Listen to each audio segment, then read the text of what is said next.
தேவனுடைய பரிசுத்த நாமத்திற்கு மகிமை உண்டாவதாக.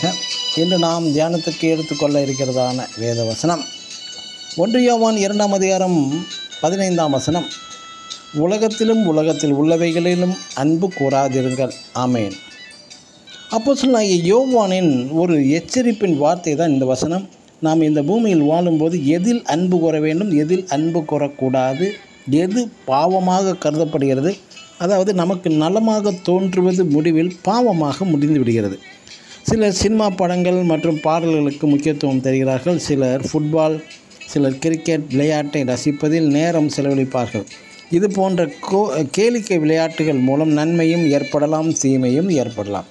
நாம் எது நல்லது எது கெட்டது என்று நிதானிப்பது நல்லது. விளையாடுவதோ விளையாட்டை ரசிப்பதோ தவறே கிடையாது. இவற்றில் தனது வாழ்நாளில் முழுவதுமாக நேரத்தை வீணடிப்பது தான் தவறு. இது போன்ற கேளிக்கை சினிமா படங்களை பார்த்த பின்னர் தேவ சமூகத்தில் ஜெபத்தில் தேவனோடு இடைபட முடியவே முடியாது. அதற்கென்று நேரம் காலம் தேவ சமூகத்திற்கு ஒதுக்குவது இல்லை. பரிசுத்த பவுல் 1 கொரிந்தியர் 6 அதிகாரம் 12 வசனத்தில், எல்லாவற்றையும் அனுபவிக்க எனக்கு அதிகாரம் உண்டு, ஆனாலும் நான் ஒன்றிற்கும் அடிமைப்படேன் என்கிறார்.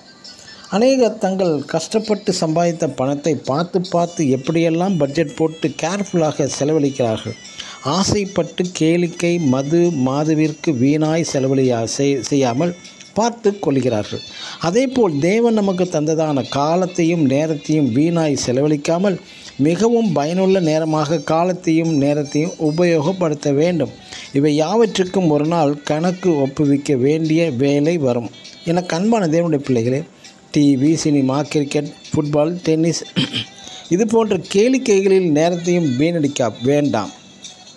இதற்கு பரிசுத்த வேதத்தில் எங்கேயாவது ஆதாரம் உண்டா என்று கேள்வி மேல் கேள்வி கேட்கவும் வேண்டாம். பரிசுத்த பவுல் இதையே வேறு விதமாக உலகத்தில் உள்ளவைகளிலும் அன்பு கூறாதிருங்கள் என்கிறார். மற்றும் இவற்றிற்கு அடிமைப்படேன் என்றும் எழுதுகிறார். ஆமென். God bless you.